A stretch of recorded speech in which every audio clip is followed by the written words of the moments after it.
This evening's theme, Women on the Cusp of a New Era, resonates especially as we honor our distinguished guest, Sister Nkosazana Dlimini Zuma. So much as we see the rise and renaissance of Africa in the world today. Likewise, we see the rise of African women who are increasingly making their presence felt across the continent and on the world stage. From boardrooms to parliaments to cabinets and to iconic positions such as head of state and now heads of Africa's most important political institution. A new day is dawning on the African continent. And the bright sunlight we see beaming is coming from her and from all women. We are honored to have as our guest of honor tonight one of Africa's brightest rays of light, Dr. Nkosazana Dlimini Zuma.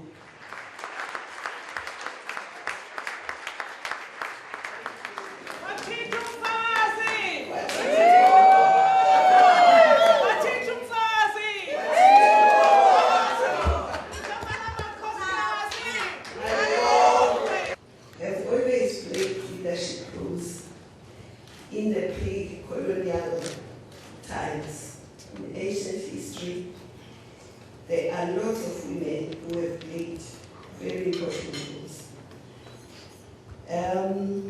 One of the queens, the pharaohs of Egypt, in the 13th century was a woman, and she's famed for having brought and ushered the golden age in Egypt, where trade flourished between Egypt, the whole of Africa, and the Middle East.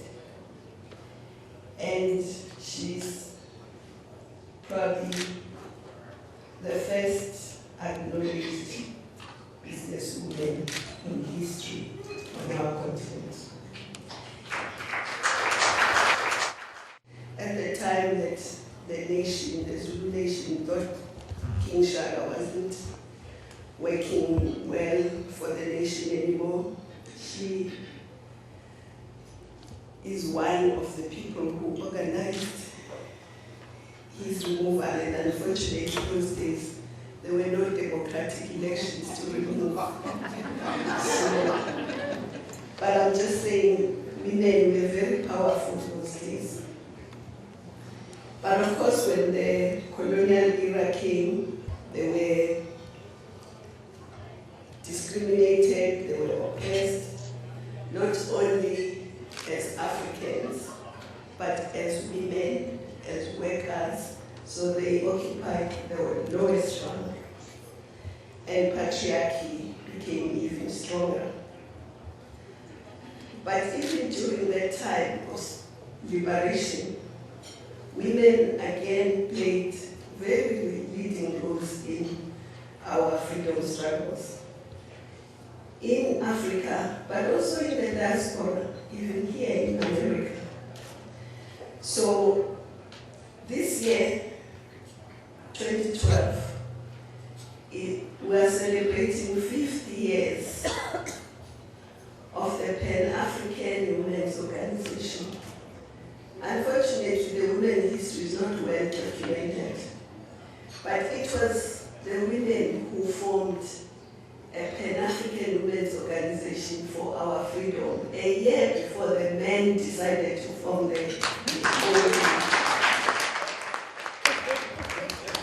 And they worked very hard and they did a lot of work to unite women for the liberation of Africa.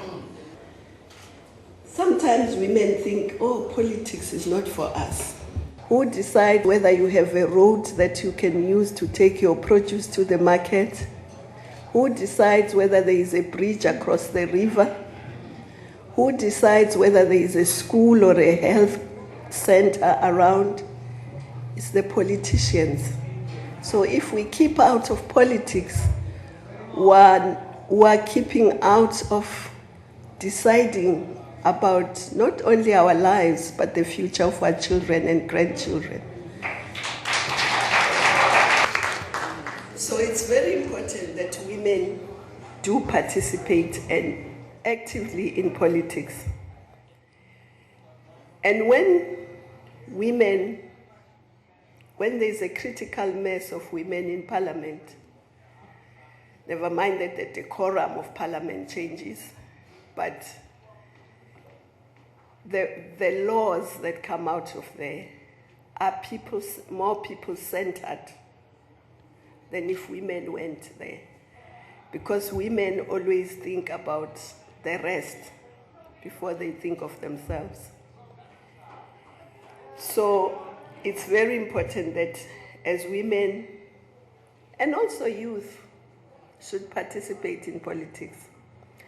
Youth, young women and men, they will inherit the world that politicians are shaping today. So they might as well be part of shaping the future that they are going to inherit.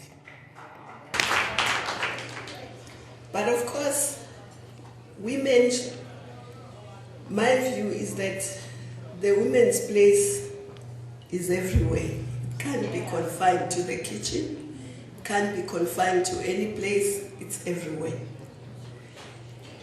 So what it means is that young women and boys, of course, must go to school. In Africa, education is priority number 1, priority number 2, priority number 3.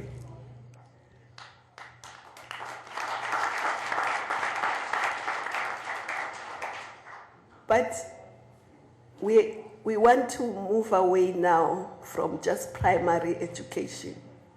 It must be primary, it must be higher education, and even it must be also tertiary education. We must emphasize on maths because the future is in innovation, and most innovation needs maths.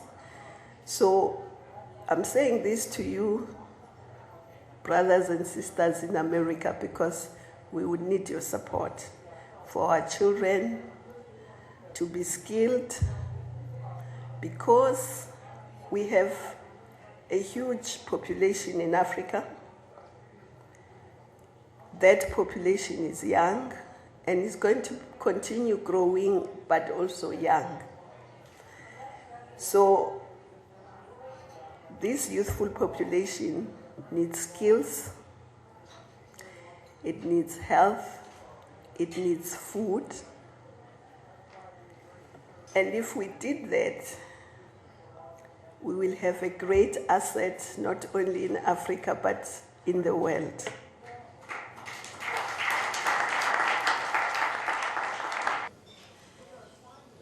I think we're just wired differently from men. I've got nothing against them. But most of them, I'll give you a typical example. When I was Minister of Health, there was an area which suddenly we saw malnutrition in that area, and it didn't exist before. And we thought, this can't be right. We did some research in that area to find out what has gone wrong. What had gone wrong was that before, they used to produce food on that land. And then the sugar companies came and enticed them to produce sugar cane. Now, for some reason, once it's sugar cane, it's the men's business. Then the men to take over. To plant food, before the women sell the bags of beans they produce, they keep some for the women. Before they sell whatever, they keep some for the children. And that's what made the difference. That's what produced the malnutrition. It wasn't poverty. They were actually having more money. But the women will make sure the men eat, the man has clothes, the man has everything that he needs with the same money. So if you give it to the woman, you are giving it to the family. And you are preserving it for the family. if more women are in business,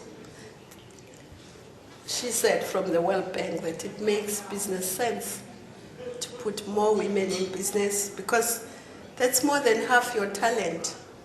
If more than half your talent is not productive, how do you ever wish to reach your full potential? So it's critical that we develop women, but women already are in many areas. In health, the mainstay of health in Africa is mainstay of health services is women. Education, you'll find a lot of women there. In many social issues, you'll find women there. But we are saying women must also be in leadership. And when they are in leadership, when they rise through that ladder, they must not get to the top and kick the ladder. They must keep it standing for other women to climb.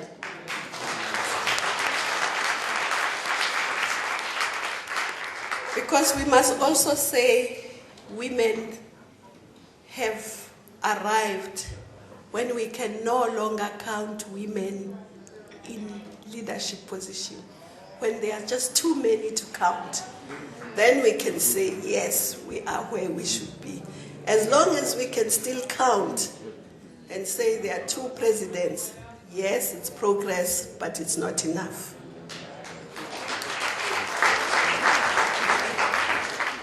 Until there are just too many women to count. A friend of mine, in a light note, likes saying, well, we would have arrived when we have as many silly women in positions as men. But that's in a light note. Brothers and sisters, I'm very happy that I've gained so many sisters and brothers. But I'm happy for the continent because all of you are here because you are passionate about helping and working with the continent. We have a lot to offer. Somebody talked about the resources that we have. It's estimated that about 30% of world's reserves of natural resources reside in our continent.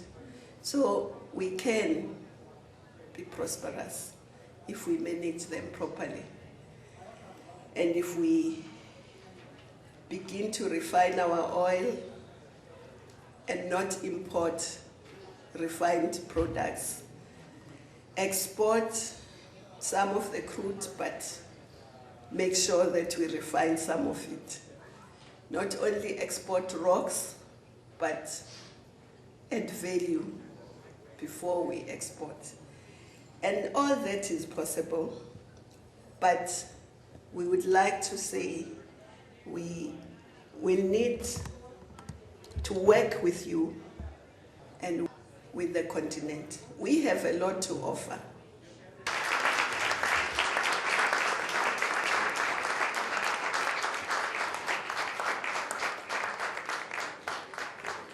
We have a chairperson over the African Union.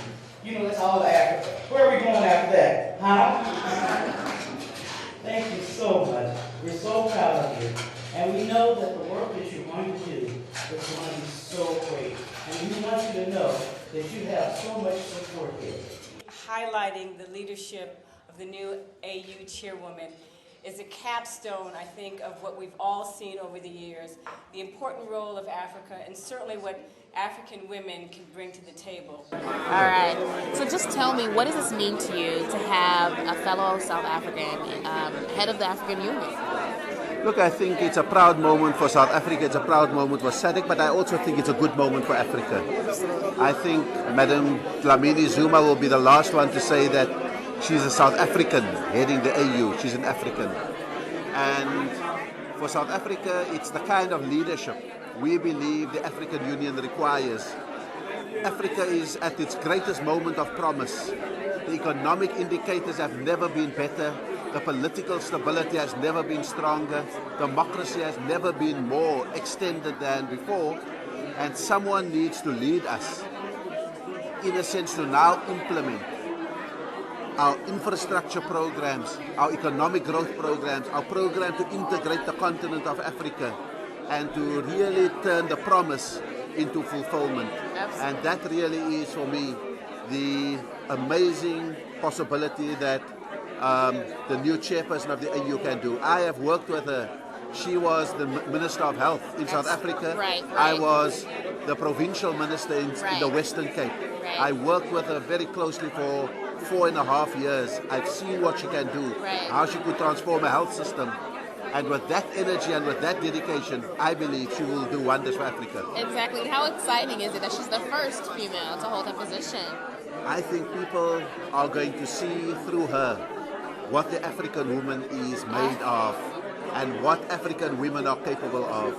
We always have the stereotype of the poor African woman under the heel of tribalism, under the heel of tradition and culture. Sadly, yeah. I think Nkosazana Dlimini Zuma has really got the potential to show that African women are inherently strong, focused, disciplined, and able to do the job.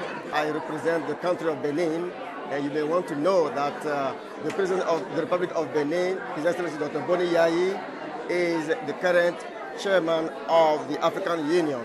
We are all proud and happy tonight to receive here Her Excellency Dr. Zuma, who is elected as the chairperson of the African Union Commission.